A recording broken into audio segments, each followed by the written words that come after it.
Have you ever caught yourself in an English conversation, perfectly understanding every single word, nodding along, even mentally crafting brilliant replies? But then, the moment it's your turn to speak, it's like an invisible wall goes up. Your mind just goes completely blank. Your tongue feels heavy, and all those perfect English words you knew just seconds ago seem to vanish into thin air. If that feeling hits close to home, you're absolutely in the right place today. In this episode, we're going to dive deep into truly unleashing your speaking potential. We'll show you how to quiet that persistent inner critic and finally articulate your thoughts in English with the confidence you've always wanted.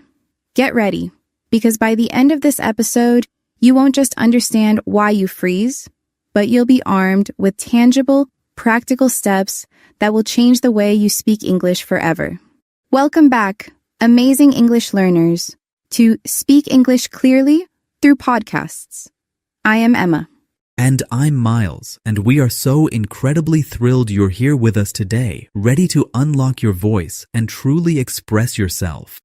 And later in the episode, our fantastic vocabulary host, James, will join us to shine a light on some essential words from today's vital topic.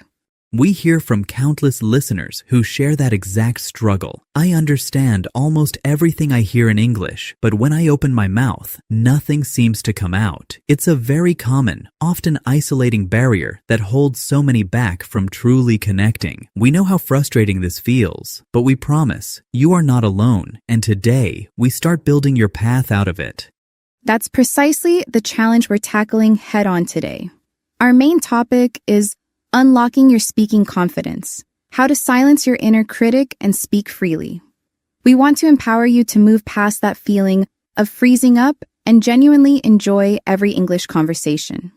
Imagine your English-speaking ability like a beautiful, clear river. It flows effortlessly when you're practicing alone, but the moment you face a real conversation, it's as if a massive, unseen dam suddenly appears, blocking everything. Today, our mission is to help you understand what builds that dam, and more importantly, how to powerfully break through it so your words can flow freely. You are going to feel a remarkable shift in your confidence by applying what you learned today.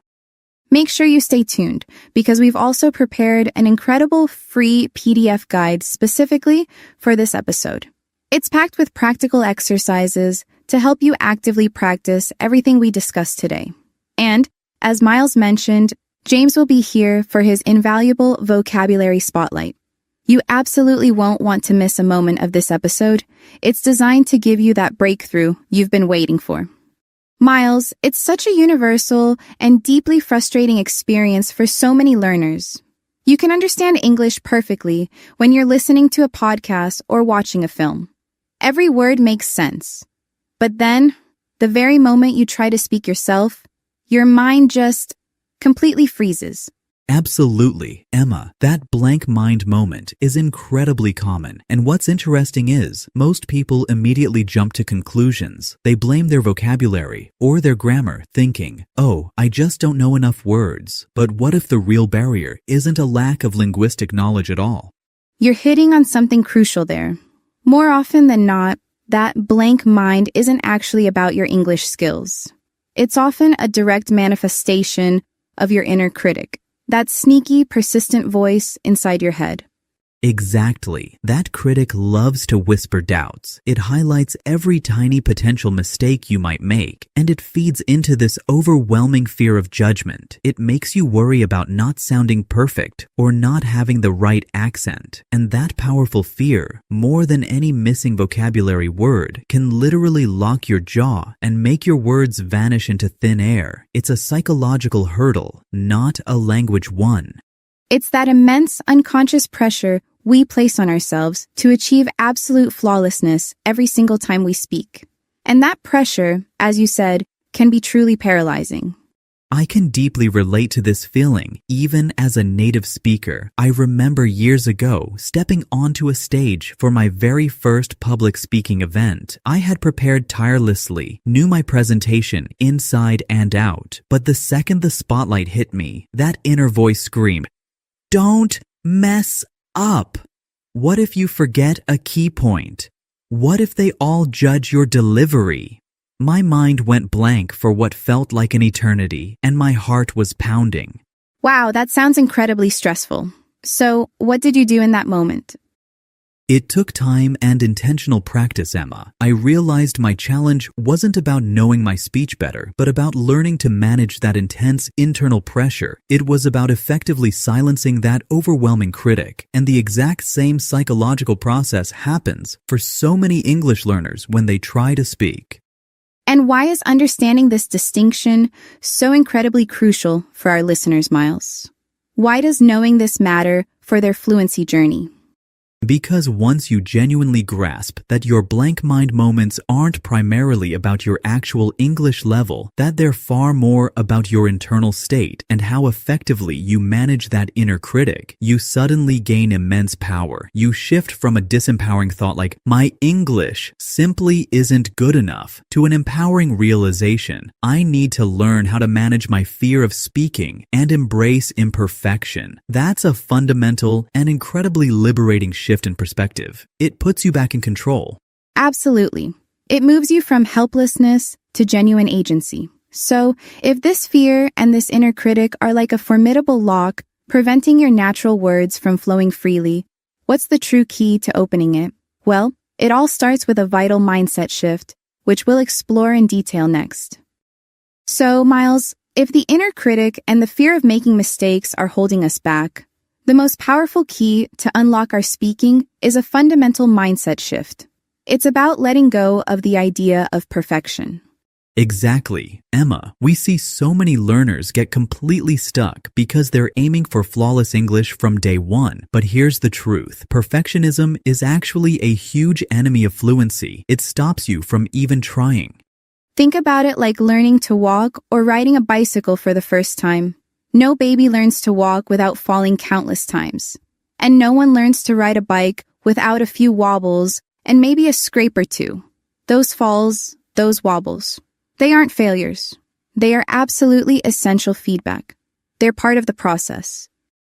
And it's the same with English speaking. Every mistake, every hesitation, every time a sentence doesn't come out exactly as you planned, that's just data. It's your brain figuring things out. So, our practical advice here is simple. Instead of aiming for flawless English, aim for understandable English. Yes. And equally important, celebrate every single attempt, not just every perfect success. Did you try to say something? That's a win. Did you make yourself understood even if it wasn't grammatically perfect? That's a huge win. That courage to try is the real indicator of progress. It's such a freeing perspective, isn't it? When you shift from chasing perfection to celebrating every effort, you take so much pressure off yourself. And to truly feel this shift, here's a quick mini practice task you can do right now as you're listening. Silently, or even softly to yourself, say a simple English phrase. Something like, I am learning. Now, just notice. Did any judgment immediately pop up in your head? Did that inner critic try to tell you something negative about your pronunciation, or your speed, or your choice of words? If it did, just acknowledge it. Say, okay, inner critic, I hear you. And then consciously let it go. Don't fight it. Just observe and release. That's powerful, Emma. It builds awareness. Precisely.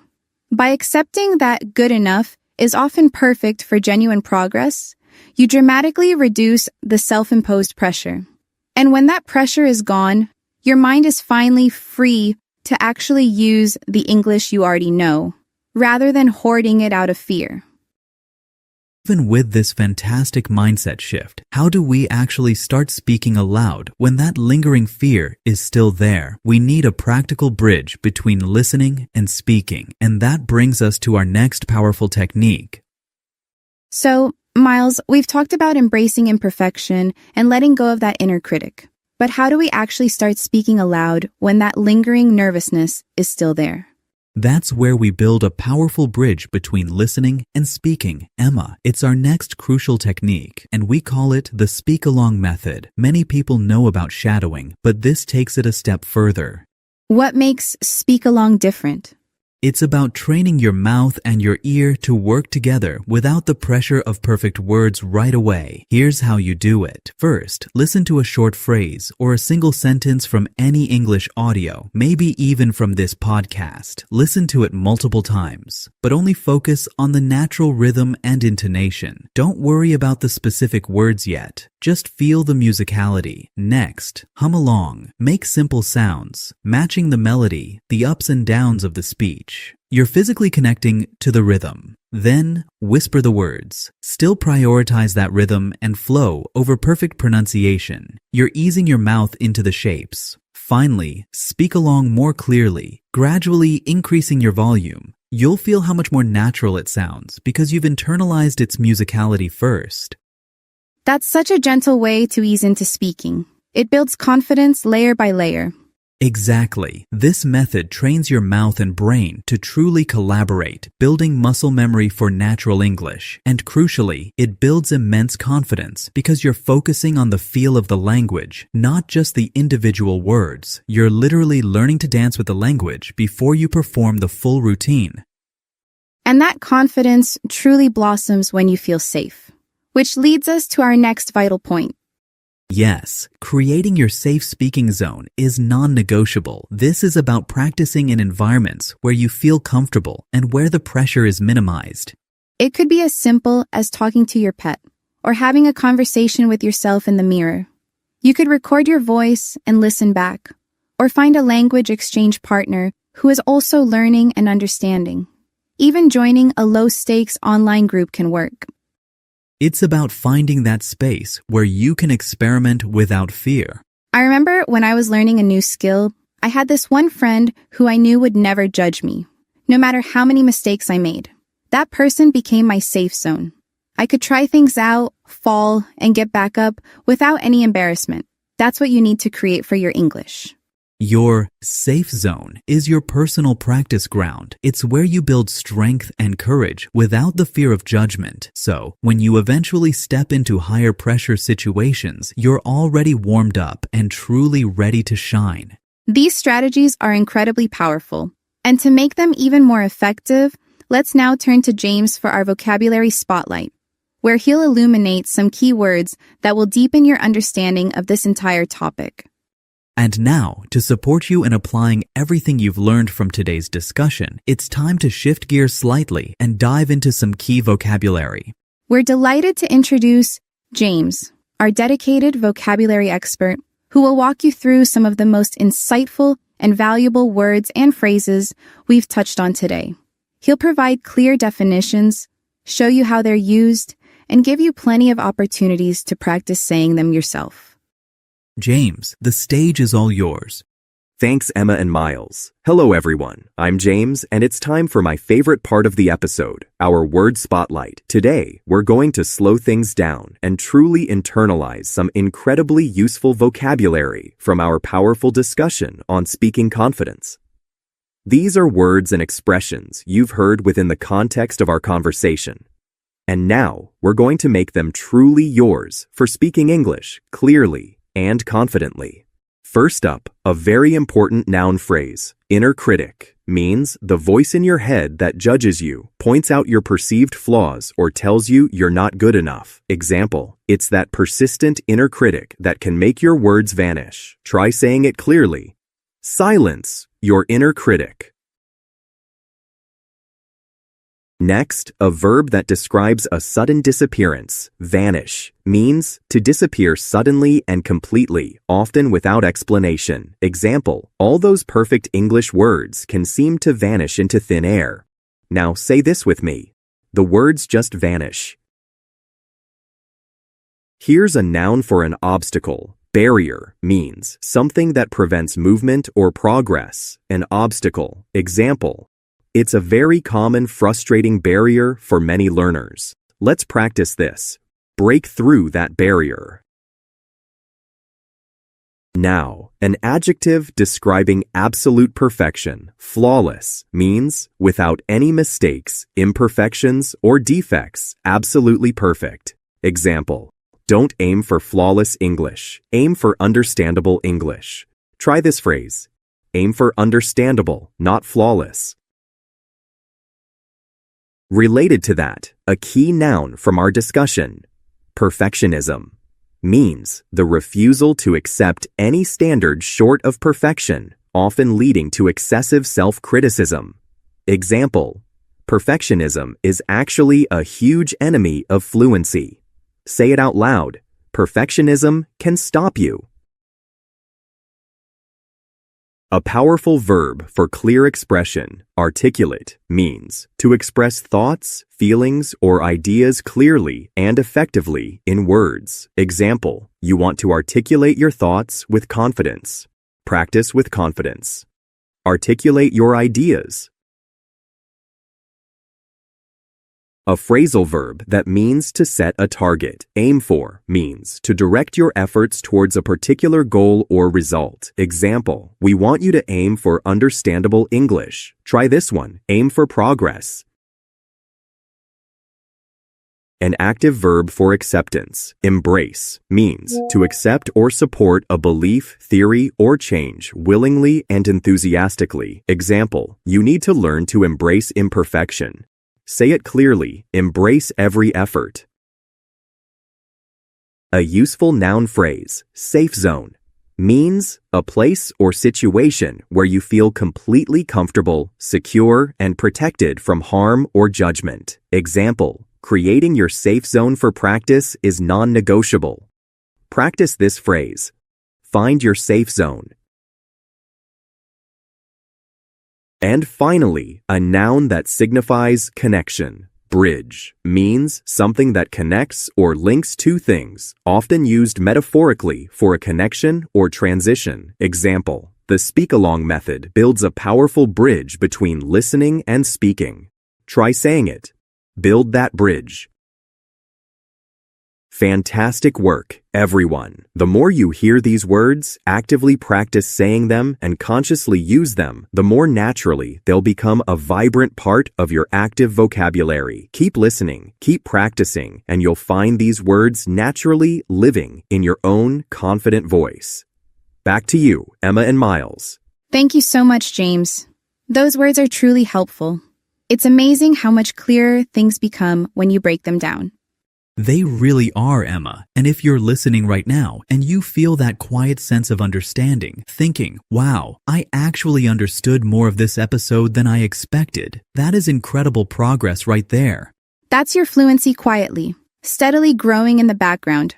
Remember, you are stronger and more capable than your inner critic tells you. Keep showing up, keep listening to the rhythm of English, and keep speaking, even if it's just a whisper in your safe zone. Every attempt is a step forward. As we wrap up today, don't forget to get your hands on our free PDF guide for this episode. It's an invaluable resource summarizing all our strategies for silencing that inner critic, featuring all the vocabulary James just broke down, and offering extra practice exercises. It's truly your perfect companion to continue this incredible learning journey. You can easily find the link to download your free PDF right in the description of this episode. And please make sure you're subscribed to Speak English Clearly through podcasts so you won't miss our very next episode, where we'll continue to uncover more practical secrets for achieving truly clear and confident English speaking. Thank you so much for joining us, for pressing play, and for being such a vital part of our growing community. Until our next conversation, keep listening, keep practicing, and always remember to let your voice lead.